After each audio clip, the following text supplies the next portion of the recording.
Critiquée, attaquée, scrutée au moindre faux pas. Léa Salamé peut compter sur un soutien de poids, Laurence Ferrari. Mais pendant que l'une est sous le feu des critiques, un autre visage emblématique de la télévision française fait une révélation bouleversante. Vous n'êtes pas prêts pour ce qui va suivre. Depuis sa prise de fonction au JT de 20h de France 2, Léa Salamé est au cœur de nombreuses polémiques. Bourdes, moments de malaise, critiques virulentes sur les réseaux sociaux. Pourtant, une grande voix du journalisme français a décidé de sortir du silence. Le soutien de Laurence Ferrari. Invitée de Buzz TV, Laurence Ferrari a tenu à défendre publiquement sa consoeur. Selon elle, les attaques visant Léa Salamé sont très injustes.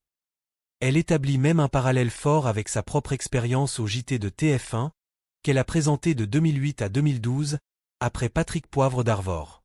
Ça m'a replongé dans mes premiers mois à TF1, confie-t-elle. Avant d'ajouter, on attaque plus facilement les femmes que les hommes. Un message clair, sans détour. Solidarité entre femmes journalistes. Laurence Ferrari insiste, Léa Salamé est une grande journaliste, qui réalise un travail formidable.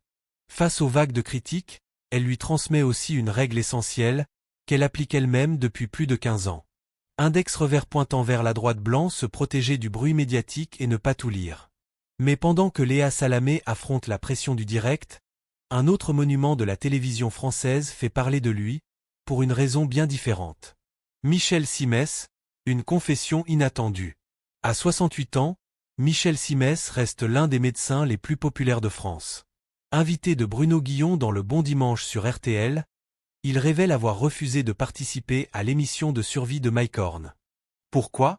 Des problèmes de santé, notamment une sciatique.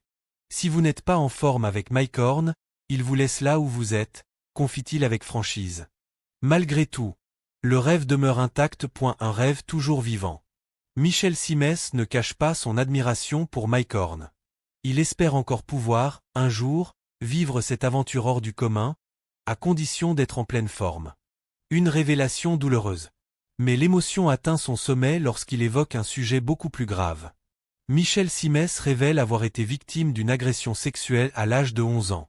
Un témoignage bouleversant, qu'il partage pour rappeler une réalité glaçante. Un enfant sur 5 en Europe est victime de violences sexuelles. Un message fort, nécessaire, et profondément humain. Deux figures majeures des médias français. Deux combats différents. Mais un même message. Derrière les visages télévisés, il y a des êtres humains.